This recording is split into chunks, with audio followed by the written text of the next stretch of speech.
नमस्कार दोस्तों, स्वागत है आप सभी का तैयारी जीत के चैनल पर। आगामी परीक्षाओं के लिए ये एक अभ्यास टेस्ट है। कमेंट करके ज़रूर बताएं कि कितने प्रश्न आपके सही हुए। चलिए शुरू करते हैं आज के इस वीडियो को। सभी पेपरों के लिए जो है लाभदायक सिद्ध होंगे, ऐसा विश्वास है। प्रीवियस ईयर के कुछ क्वेश्चंस का भी संकलन है, तो ध्यान से प्रश्नों को देख करके उसका जो है जवाब तय करें। संविधान का संरक्षक, भारत के संविधान में संविधान का अंतिम रूप से संरक्षक निम्न में से किसे बनाया गया है? राष्ट्रपति, संसद, सर्वोच्च न्यायालय, राज्यसभा। सही जवाब क्या होगा? पूछा गया प्रश्न है ये। सही जवाब है यहाँ पे संविधान के अनुसार अंतिम रूप से जो इसका संरक्षक है वो है सर्वोच्च न्यायालय, केवल और केवल सर्वोच्च न्यायालय। मूल ढांचे का जो सिद्धांत आया उसके बाद ये प्रश्न अक्सर पूछे जाने लगा कि संविधान का अंतिम रूप से संरक्षक किसे बनाया गया है, तो सर्वोच्च न्यायालय। आगे बढ़ते हैं।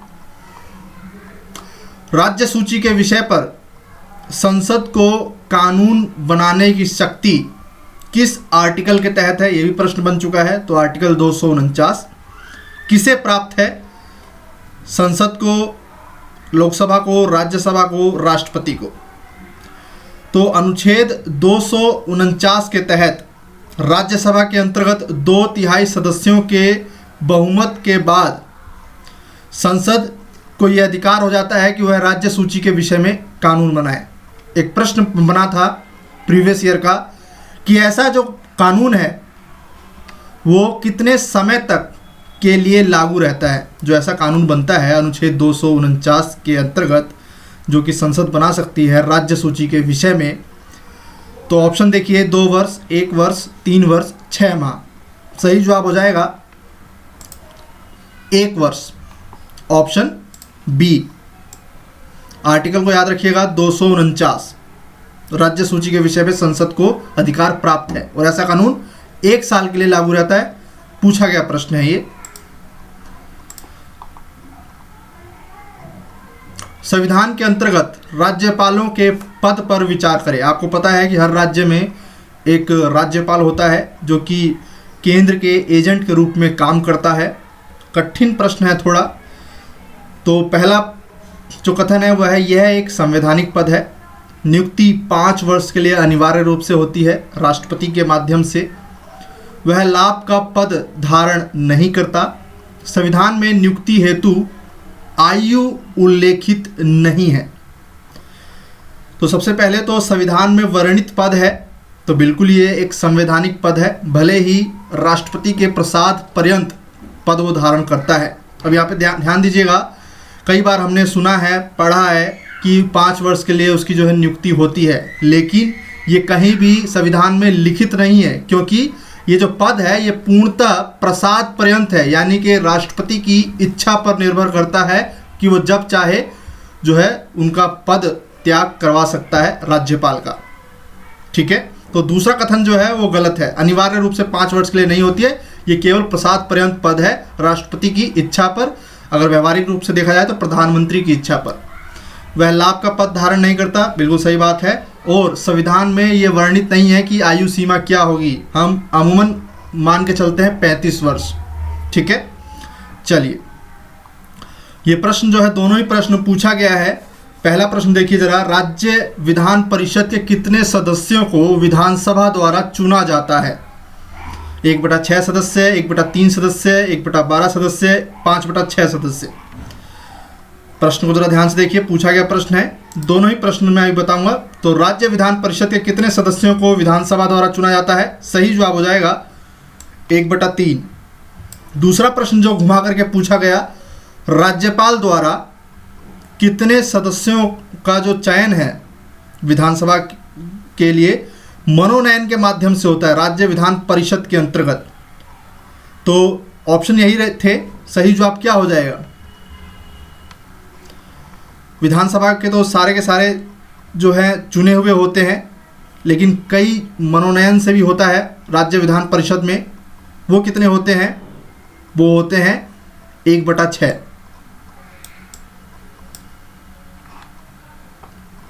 चलिए बढ़ते हैं आगे। तो यहाँ पे प्रश्न देखिए जरा ध्यान से, राज्य विधान परिषद के कितने सदस्यों को विधानसभा द्वारा चुना जाता है? सही जवाब है 1/3।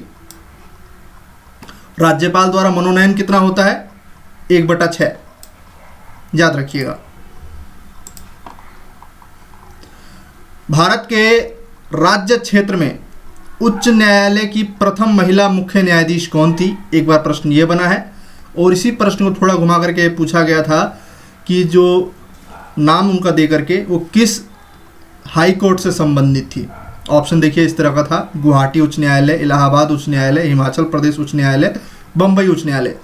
पहले तो जान लीजिए, लीला सेठ उनका नाम है, जस्टिस लीला सेठ भारत के राज्य क्षेत्र में उच्च न्यायालय की प्रथम महिला मुख्य न्यायाधीश थी। सही जवाब है ऑप्शन बी। और वो किस न्यायालय की न्यायाधीश बनी? तो सही जवाब हो जाएगा आपका हिमाचल प्रदेश उच्च न्यायालय। दोनों प्रश्न पूछे गए हैं, सी जवाब हो जाएगा। सर्वोच्च न्यायालय के संदर्भ में 4 कथन दिए हुए हैं, गलत बताना है। यह अंतिम अपीलीय न्यायालय है, बिल्कुल सही बात है। मूल अधिकारों का संरक्षक संविधान के द्वारा सर्वोच्च न्यायालय बनाया गया है, केवल एम हिदायतुल्ला ऐसे पहले न्यायाधीश थे जो राष्ट्रपति बने, बिल्कुल सही बात है। संविधान की व्याख्या का अधिकार हाई कोर्ट और सुप्रीम कोर्ट दोनों को है, ये कथन गलत है। संविधान का संरक्षक अंतिम रूप से कौन है? सर्वोच्च न्यायालय। और अंतिम रूप से प्राधिकार संविधान को वर्णित करने का, बताने का, संविधान में क्या, संविधान के अनुसार क्या गलत है और क्या सही है, इसका अधिकार किसको प्राप्त है? सर्वोच्च न्यायालय को। तो संविधान की व्याख्या करने का अधिकार केवल और केवल सुप्रीम कोर्ट को है। मूल अधिकारों का संरक्षक अंतिम रूप से सर्वोच्च न्यायालय ही है। हाई कोर्ट जो है रिट जरूर जारी करता है अनुच्छेद 226 के तहत, लेकिन मूल अधिकारों के संदर्भ में अनन्य अधिकार सर्वोच्च न्यायालय को। यदि व्यक्ति हाई कोर्ट के पास जाता है तो हाई कोर्ट मना भी कर सकता है तो रिट जारी करने से, जबकि सुप्रीम कोर्ट मना नहीं कर सकता, क्योंकि उसे अंतिम रूप से प्राधिकार दिया गया है संविधान के अनुसार। तो मूल अधिकारों के संदर्भ में कोई भी व्यक्ति डायरेक्ट सुप्रीम कोर्ट जा सकता है, लेकिन इसके अलावा सुप्रीम कोर्ट डायरेक्ट नहीं जाया जा सकता, उसके लिए एक लंबी चेन है। कई तरह के कोर्ट से होकर के अंतिम रूप से अपील की जाती है सर्वोच्च न्यायालय में। लेकिन मूल अधिकारों के संदर्भ में अनुच्छेद 32 के तहत आदमी डायरेक्ट रिट मांगने जो है सुप्रीम कोर्ट जा सकता है। तो ये कुछ बातें हैं जो पता होनी चाहिए।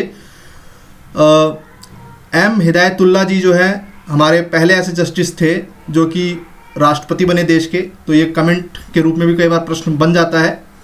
चलिए सुमेल करना है आपको। पुदुचेरी, अंडमान निकोबार द्वीप समूह, लक्षद्वीप, दमन दीव और इनके हाईकोर्ट कहाँ पड़ेंगे, ये प्रश्न भी पूछा गया है।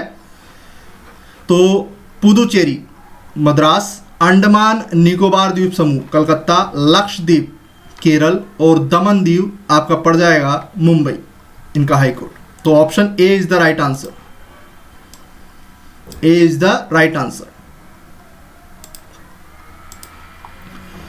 आप किसी भी परीक्षा की तैयारी कर रहे हो, सबसे पहले कुछ क्वेश्चंस ऐसे होते हैं जो हर बार घुमा फिरा करके पूछे जाते हैं, जिनमें 73वां 74वां संविधान संशोधन, उनसे संबंधित अनुसूचियाँ, उनसे संबंधित समिति, उनके नाम, कौन कौन सी समितियाँ स्थानीय लोकतांत्रिक विकेंद्रीकरण से संबंधित है, ये इन पर प्रश्न जो है हर साल पंचायती राज व्यवस्था से पूछा ही जाता है। तो पंचायती राज व्यवस्था को जितना अच्छे से कवर कर सके उतना बेहतर।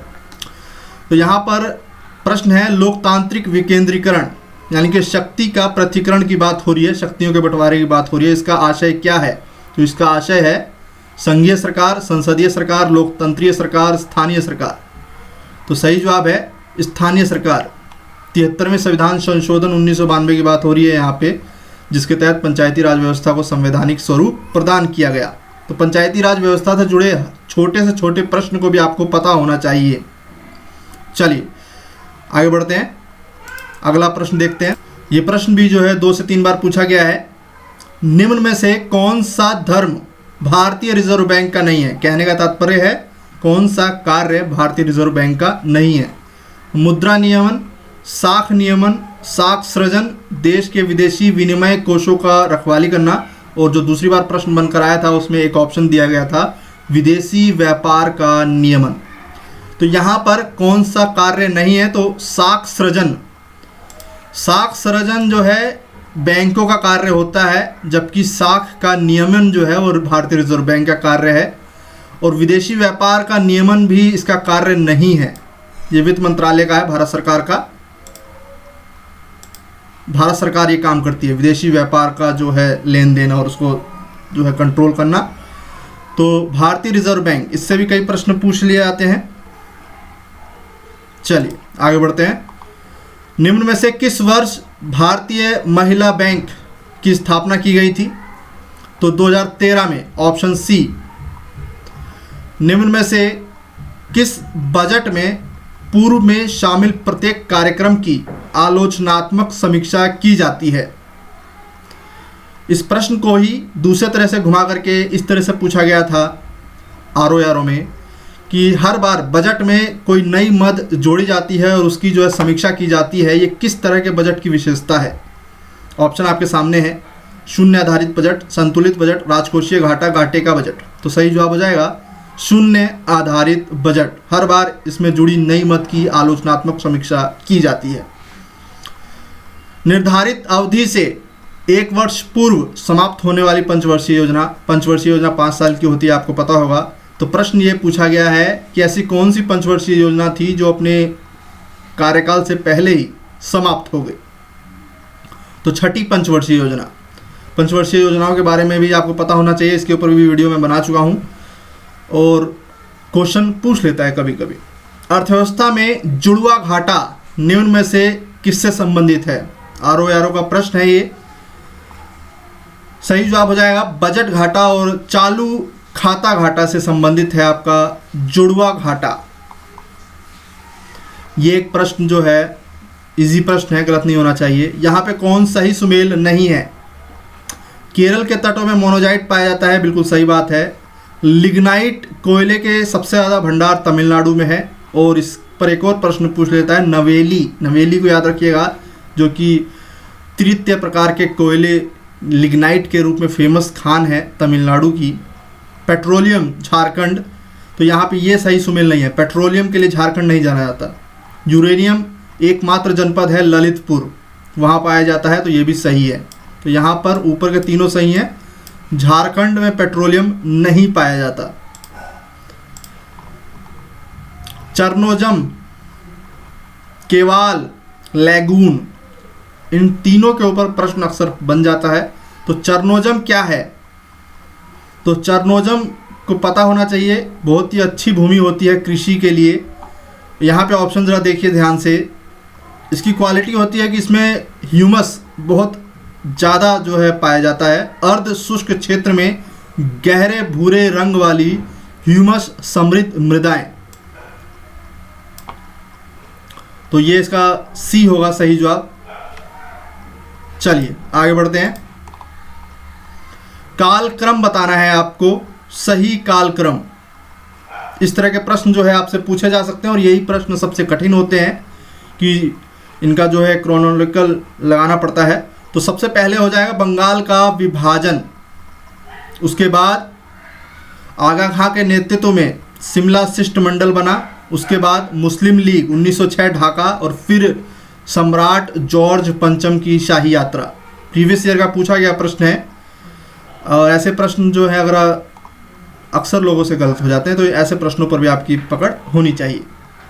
निम्न में से किसकी तरंग दैर्ध्य दीर्घतम है? पैराबैंगनी विकिरण, गामा विकिरण, दृश्य विकिरण, अवरक्त विकिरण। प्रश्न ये भी बन सकता है कि इनमें से सबसे तीव्र भेदक विकिरण कौन सी है, यानी कि जो छेद करने में सबसे ज़्यादा जो है कम समय, मतलब सबसे कम समय लगाएगी और सबसे ज़्यादा भेदक है, तो वो गामा किरण हो जाएगी। सबसे खतरनाक किरणों में भी गामा किरणें हैं, ठीक है। बहुत ज़्यादा इसमें जो है एनर्जी होती है, ऊर्जा।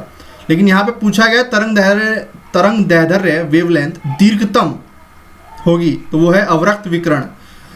अवरक्त विकिरण जो आप टीवी चलाते हैं, रिमोट से कंट्रोल करते हैं, जो रिमोट की लाइट होती है लाल रंग की, वो अवरक्त विकिरण। सूर्य की जो रोशनी है वो भी अवरक्त विकिरण के अंदर ही आएगी।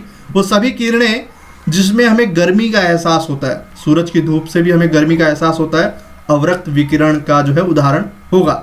इसके अलावा प्रश्न ये भी पूछा जा चुका है कि कहाँ कहाँ यूज होता है, तो याद रखिएगा फोटोग्राफी में यूज होता है, रिमोट कंट्रोल में यूज होता है, रात के समय जो बंदूकों में सर्च लाइट लगी होती है उसमें भी इसी का प्रयोग होता है खोज बत्ती के रूप में, धुंध को साफ करने के लिए इन विकिरण का प्रयोग होता है।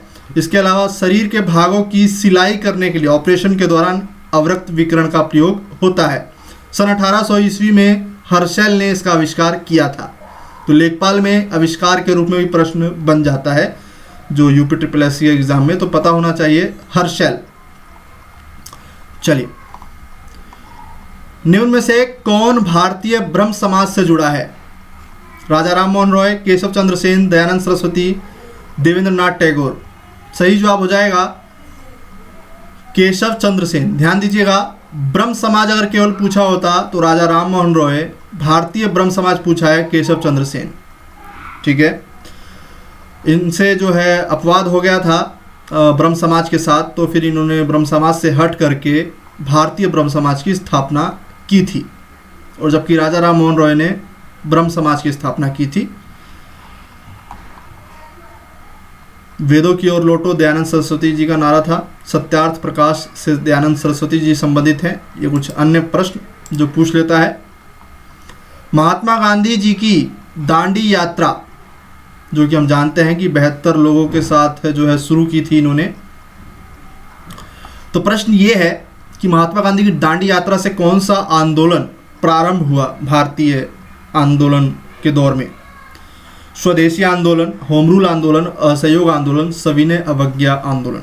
तो एक अच्छा प्रश्न है ये, बिहार PCS के लिए भी एक बेहतरीन प्रश्न, और सभी एग्जाम में पूछे जा सकते हैं।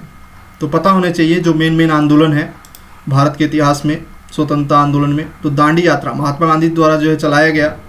तो स्वदेशी आंदोलन पता होना चाहिए 1905 का है, जब बंगाल में विभाजन हुआ तो उसके विरोध में स्वदेशी आंदोलन जो है 1905 में शुरू हुआ। होम रूल आंदोलन एनी बेसेंट और बाल गंगाधर तिलक का आंदोलन था।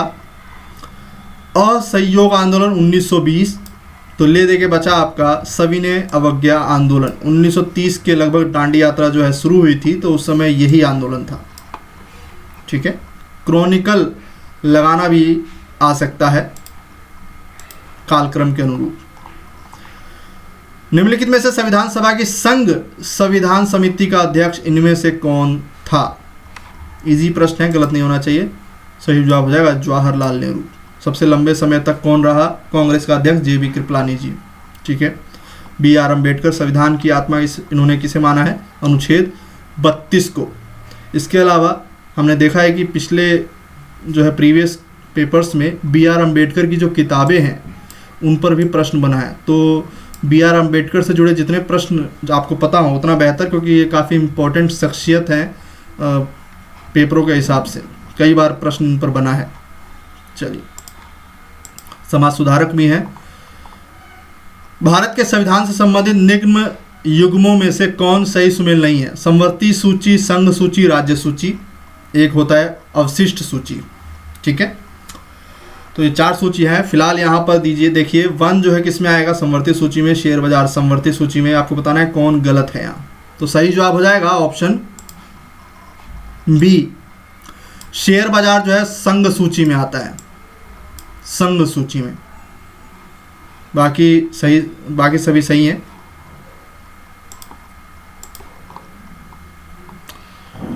भारत के संविधान की रिक्त स्थान अनुसूची में केंद्र और राज्यों के शक्ति का पृथक्करण किया गया है, या फिर यूं कहें प्रश्न को दूसरे तरीके से घुमा करके कि भारत के संविधान की रिक्त स्थान अनुसूची में केंद्र राज्यों को दिए गए अधिकार शामिल हैं। किस अनुसूची की बात हो रही है यहाँ पे?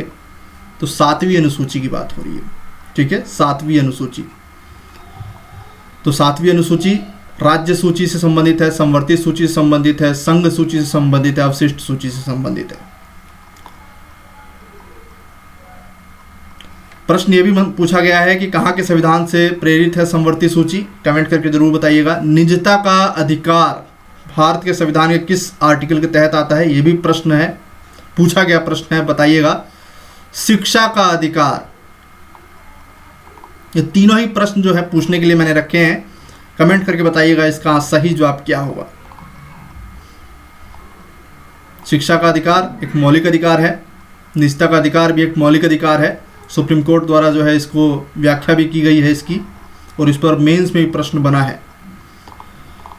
जैन दर्शन के अनुसार इस पूरी दुनिया का सृष्टि की रचना और पालन पोषण किससे हुआ है? सार्वभौमिक विधान से, सत्य से, आस्था से, आत्मा से। सही जवाब हो जाएगा सार्वभौमिक सत्य से। सार्वभौमिक सत्य से जो है इस दुनिया की रचना हुई है जैन दर्शन के अनुसार। निम्नलिखित में से कौन सा अशोक कालीन अभिलेख खरोष्टी लिपि में है? कालसी, गिरनार, शाहबाजगढ़ी, मेरठ। सही जवाब हो जाएगा शाहबाजगढ़ी। प्रश्न जो है इस तरह से भी पूछ सकता है, एक तरफ जो है अशोक के अभिलेख और दूसरी तरफ जो है कहाँ से पाए गए हैं। तो पाकिस्तान से पाया गया है शाहबाजगढ़ी शिलालेख, कालसी शिलालेख उत्तराखंड से, गुजरात से गिरनार अभिलेख, और भी कई सारे अभिलेख हैं। फिलहाल काफ़ी डीप क्वेश्चंस हैं, ये पूछे तो नहीं जाने चाहिए क्योंकि अक्सर जो है कैंडिडेट गलत कर देता है। ये एक बेहतरीन प्रश्न जो कि कई बार रिपीट हुआ है। मुद्रास्फीति की दरें किस सूचकांक पर आधारित होती हैं? ऑप्शन देखिए, उपभोक्ता मूल्य सूचकांक, थोक मूल्य सूचकांक, श्रमिक उपभोक्ता मूल्य सूचकांक, श्रम उपभोक्ता मूल्य सूचकांक। तो सही जवाब क्या होगा? थोक मूल्य सूचकांक। कमेंट करके बताइए कि थोक मूल्य सूचकांक का नया आधार वर्ष क्या है? बताया है मैंने। स्वतंत्र भारत की अर्थव्यवस्था के संदर्भ में निम्न में से कौन सी एक सर्वप्रथम घटना घटित हुई? बताइए। बीमा कंपनियों का राष्ट्रीयकरण 1956, भारतीय स्टेट बैंक का राष्ट्रीयकरण 1 जुलाई 1955, बैंकिंग रेगुलेशन एक्ट 1949, प्रथम पंचवर्षीय योजना 1951-52। तो सही जवाब हो जाएगा ऑप्शन सी। ये प्रश्न भी 2 बार पूछा गया है। चलिए, ग्रीन हाउस गैस इफेक्ट पता होना चाहिए, विस्तार से मैंने बताया हुआ है अपने पर्यावरण के वीडियोस में, तो यहाँ से ये प्रश्न तो किसी भी हालत में गलत नहीं होना चाहिए। हरित प्रभाव गैस, जिसको कि हरित प्रभाव गैस मार्स गैस की यहाँ पे बात हो रही है। मार्स गैस का रासायनिक सूत्र क्या है?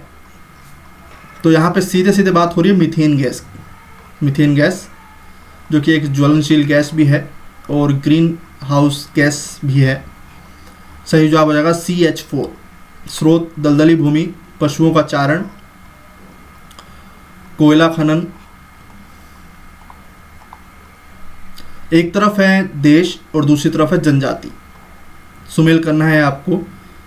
कनाडा, कनाडा की जनजाति है हैदा। भारत की ओंगे, ओंगे कहाँ पाई जाती है? अंडमान निकोबार द्वीप समूह में। रूस, सी का हो जाएगा चुकची, और जायरे, जायरे का हो जाएगा आपका लेसे। जायरे यानी ये साउथ अफ्रीका में बात हो रहा है। 0 डिग्री जो इक्वेटर है, जहाँ पे बहुत ज़्यादा गर्मी पड़ती है और फिर बहुत ज़्यादा बरसात होती है, उस हिस्से की बात हो रही है। और ये प्रश्न जो है पूछा गया है, प्रश्न है 23 से 24 के करीब जनजातियां हैं पूरी दुनिया में, उनसे जुड़े देश आपको पता होने चाहिए। रेशम तंतु, रोम, पिच, नख आदि निर्मित होते हैं फाइब्रिन से, इलास्टिन से, कीरेटिन से, कोलेजन से।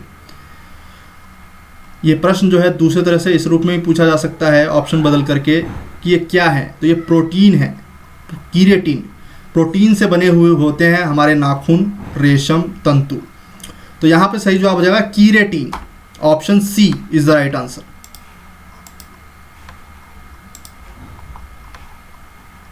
चलिए बढ़ते हैं आगे। प्रश्न खत्म हो गए। चलिए नेक्स्ट वीडियो में मिलेंगे। वीडियो पसंद आई हो तो वीडियो को लाइक करिएगा। धन्यवाद।